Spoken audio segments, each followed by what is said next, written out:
Shalom, ibu-ibu yang dikasihi Tuhan, selamat sore. Selamat berjumpa kembali di dalam ibadah kaum perempuan GKP Sadang secara virtual. Semoga semuanya dalam keadaan sehat dan senantiasa bersukacita di dalam kasih Tuhan.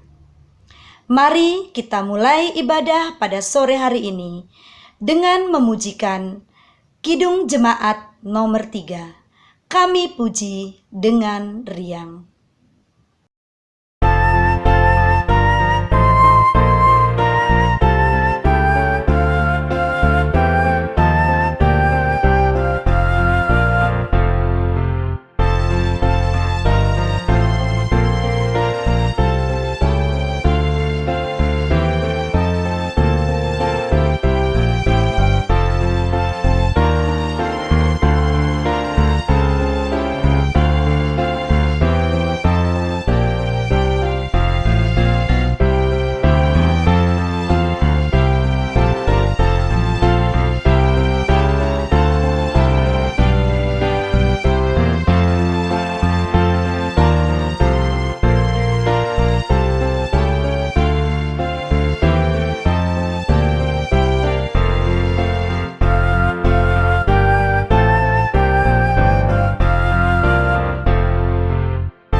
Mari kita naikkan doa syukur dan doa pembacaan Alkitab.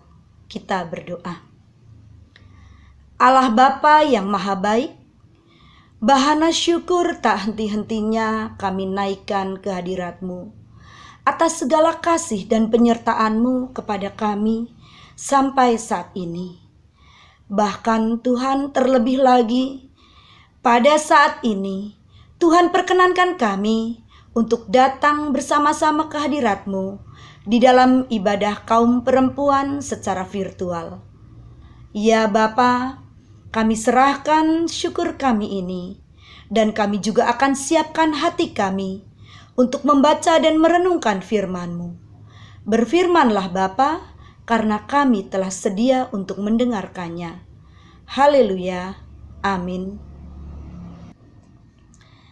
Ibu-ibu yang dikasihi Tuhan, pembacaan firman pada sore hari ini terambil dari kitab Bilangan 35 ayat 9 sampai dengan 34. Dengan judul perikop Kota-kota Perlindungan.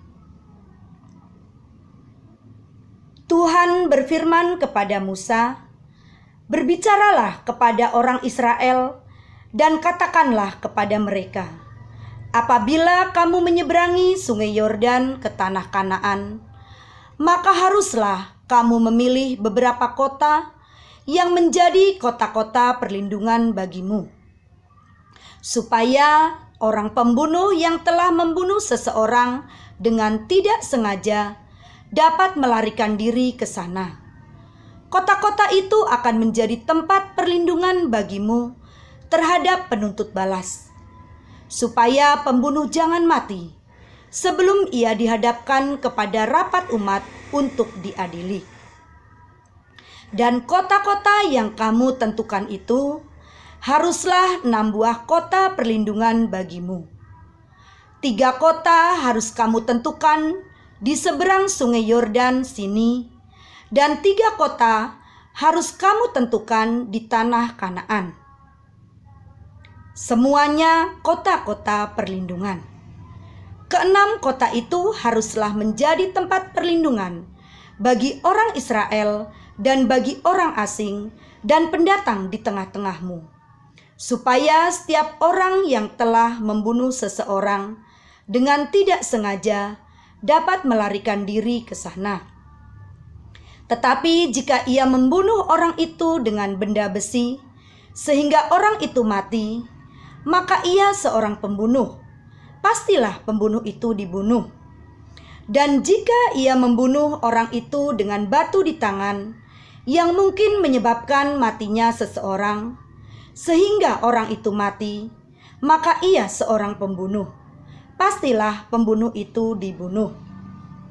Atau jika ia membunuh orang itu dengan benda kayu di tangan, yang mungkin menyebabkan matinya seseorang, sehingga orang itu mati, maka ia seorang pembunuh. Pastilah pembunuh itu dibunuh. Penuntut darahlah yang harus membunuh pembunuh itu. Pada waktu bertemu dengan dia, ia harus membunuh dia. Juga, jika ia menumbuk orang itu karena benci atau melempar dia dengan sengaja sehingga orang itu mati, atau jika ia memukul dia dengan tangannya karena perasaan permusuhan sehingga orang itu mati, maka pastilah si pemukul itu dibunuh. Ia seorang pembunuh. Penuntut darah harus membunuh pembunuh itu pada waktu bertemu dengan dia. Tetapi jika ia sekonyong-konyong menumbuk orang itu dengan tidak ada perasaan permusuhan, atau dengan tidak sengaja melemparkan sesuatu benda kepadanya, atau dengan kurang ingat menjatuhkan kepada orang itu sesuatu batu yang mungkin menyebabkan matinya seseorang, sehingga orang itu mati, sedangkan dia tidak merasa bermusuh dengan orang itu dan juga tidak mengikhtiarkan celakanya, maka haruslah rapat umat mengadili antara orang yang membunuh itu dan penuntut darah menurut hukum-hukum ini.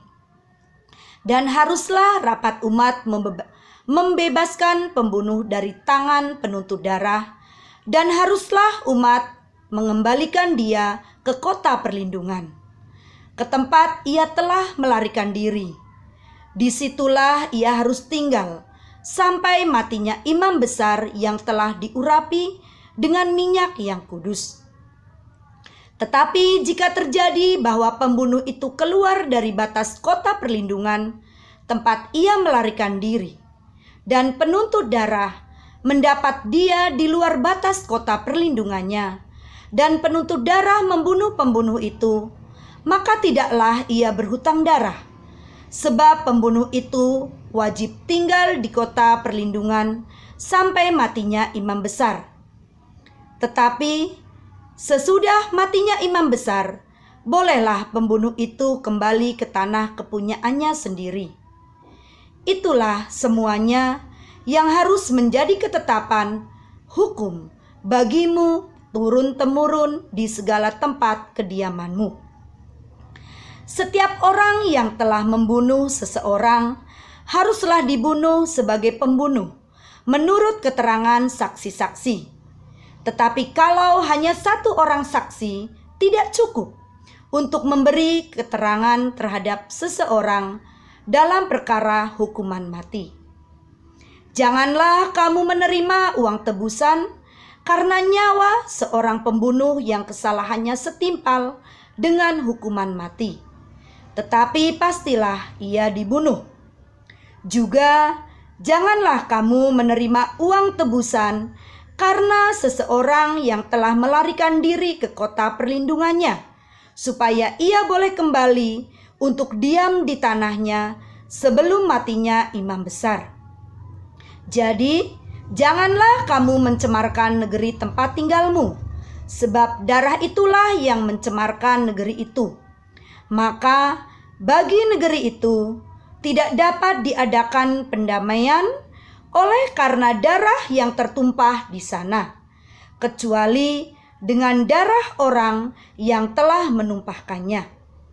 Maka janganlah najiskan negeri tempat kedudukanmu yang di tengah-tengahnya aku diam, sebab aku, Tuhan, diam di tengah-tengah orang Israel.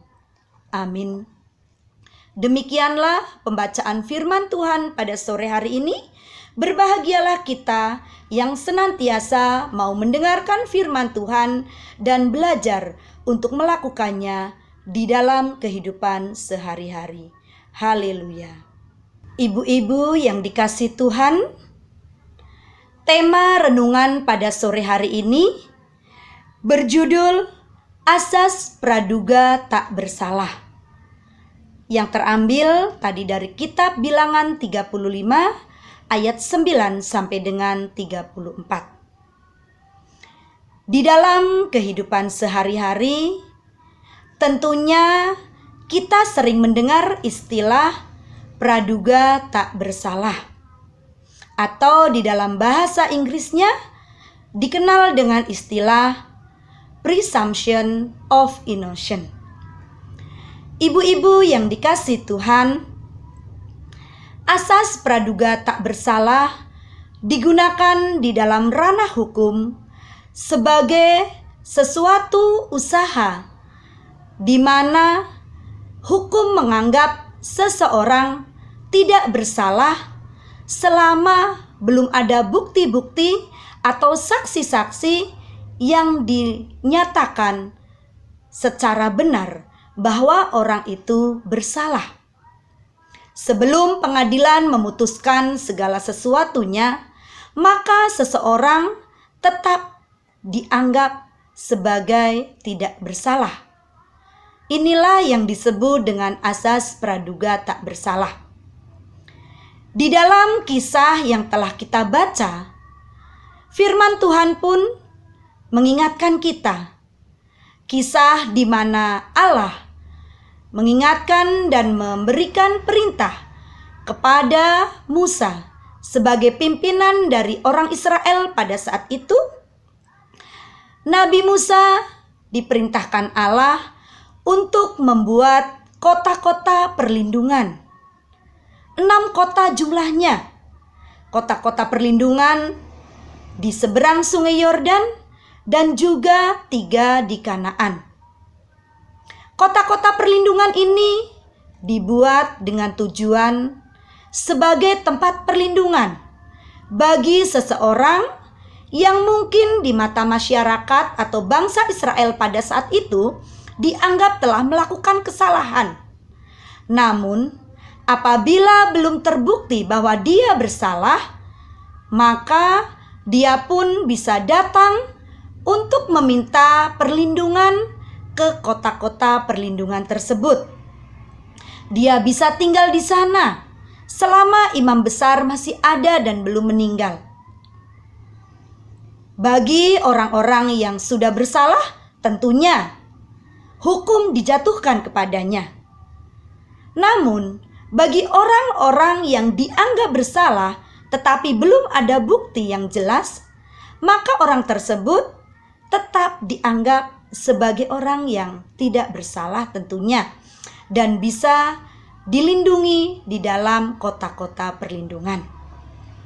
Ibu-ibu yang dikasihi Tuhan, sama dengan kehidupan kita pada saat ini, berbagai permasalahan terjadi di sekitar kita. Berbagai macam berita, baik yang kita dengar melalui media massa maupun melalui media sosial. Banyak sekali kasus-kasus yang terjadi di sekitar kita. Kasus korupsi, kasus pelanggaran hak asasi, kasus kekerasan, maupun kasus-kasus yang asusila dan kasus-kasus lainnya yang sering kita dengar. Bahkan tidak jarang di sekitar rumah kita, di lingkungan pekerjaan kita, di dalam kehidupan pertemanan kita, persahabatan kita, maupun di jemaat kita, dan di lingkungan masyarakat kita. Berbagai hal ada.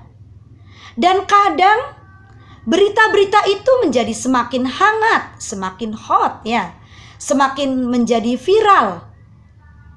Dari mulut ke mulut, dari satu orang terhadap yang lain, Kita seringkali dengar berita-berita yang mungkin menjadi semakin panas. Kalau dibicarakan semakin mantap. Kalau kita berkumpul, mungkin tanpa sadar kita dengar cerita ini dan itu, menceritakan seseorang. Dari yang satu diceritakan kepada yang lain. Dan akhirnya semakin banyak yang dengar. Bahkan kadang kita tidak menyaring dahulu. Benar nggak berita tersebut? Cerita tersebut benar nggak? Kita asik menceritakan teman kita. Oh, ibu itu begini-begini. Kehidupannya begini-begini. Atau suaminya begini-begini. Atau dia sedang dekat dengan seseorang yang begini-begini. Atau anaknya begini-begini. Dan lain sebagainya. Nah, pada sore hari ini firman Tuhan mengingatkan kita semua. Ibu-ibu yang dikasih Tuhan, sebagai anak-anak Tuhan, tak henti-hentinya ajaran-ajaran Tuhan begitu baiknya kepada kita, senantiasa mengingatkan kita. Kalau Tuhan mengasihi bangsa Israel, Tuhan mengingatkan bangsa Israel dan mengingatkan senantiasa mengajarkan mereka untuk melakukan hal-hal kebaikan. Janganlah menuduh seseorang dengan sembarangan.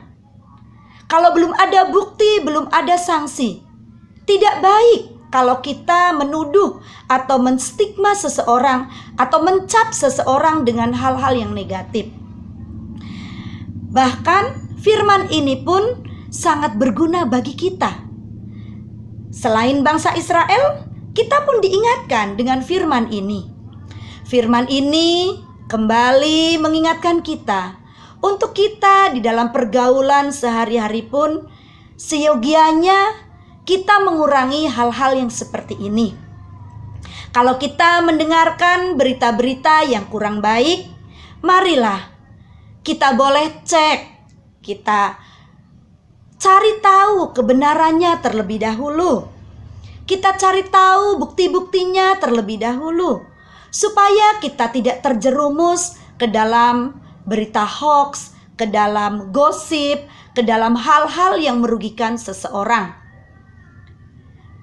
Ibu-ibu yang dikasih Tuhan, kita diajarkan oleh Tuhan untuk kita belajar menjadi pribadi-pribadi atau ibu-ibu yang kita boleh menjadi kota perlindungan bagi teman-teman kita. Kalau ada seseorang yang datang kepada kita, mungkin dia pada saat ini merasa tertuduh, merasa dihimpit, merasa dikucilkan, merasa mungkin dia tidak melakukan kesalahan, tapi dia dituduh, dianggap melakukan hal yang tidak benar. Mungkin kita bisa mengayomi atau mendampingi atau menemani dan menghiburnya. Namun, misalnya kita pun merasa kurang mampu, atau kita merasa masih dalam keadaan yang kurang stabil, atau kita merasa berbeban berat, sehingga kita tidak bisa mendampingi atau menjadi kota-kota perlindungan bagi saudara-saudara kita, bagi teman-teman kita. Paling tidak kita juga di sini diingatkan untuk kita tidak ikut-ikutan menjadi penuduh bagi orang tersebut. Kita diingatkan untuk tetap menganggap dia sebagai teman kita, untuk tetap menerima dia dalam koridor yang positif, dalam persepsi pemikiran yang baik. Janganlah kita langsung mengucilkan, janganlah kita langsung ikut-ikutan kita bertindak yang kurang baik. Tapi marilah ibu-ibu yang dikasih Tuhan, kota perlindungan yang Tuhan perintahkan dibuat, disediakan pada zaman bangsa Israel. Kita juga pada saat ini kita boleh belajar mempersiapkan diri kita untuk kita menjadi kota-kota perlindungan bagi teman-teman kita.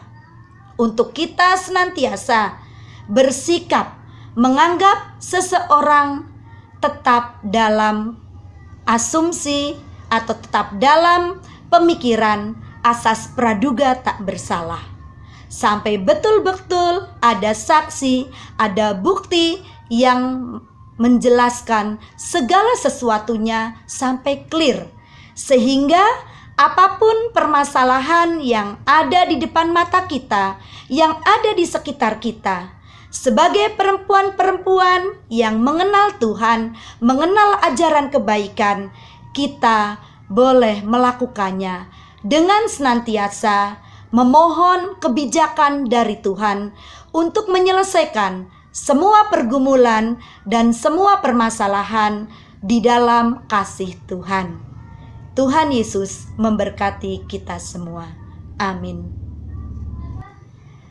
Bagi ibu-ibu yang berkerinduan menyampaikan persembahan, dapat menyampaikannya pada hari Minggu di dalam amplop dengan bertuliskan persembahan untuk KPP. Mari ibu-ibu yang dikasih Tuhan, kita naikkan doa syafaat. Allah Bapa yang Maha Baik, kami bersyukur atas kasih Tuhan.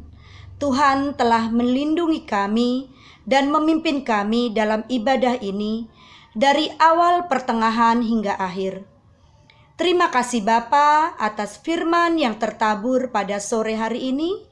Kiranya kami juga boleh belajar untuk kami menerapkan asas praduga tak bersalah di dalam kami menghadapi permasalahan-permasalahan maupun pergumulan-pergumulan yang ada terjadi di sekitar kami.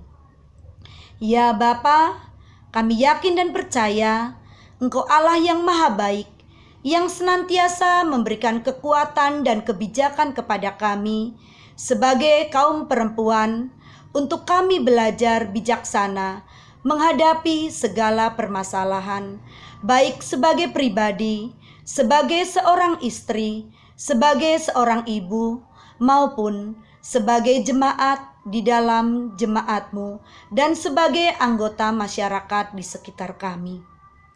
Jadikanlah kami pribadi-pribadi yang senantiasa berlaku bijaksana dan mengenalkan Engkau, mengenalkan kasih-Mu di dalam kehidupan kami sehari-hari melalui tutur kata dan perbuatan kami. Ya Bapa, kami juga boleh bersyukur atas segala persembahan yang boleh terhimpun untuk mendukung pelayanan kaum perempuan GKP Sadang.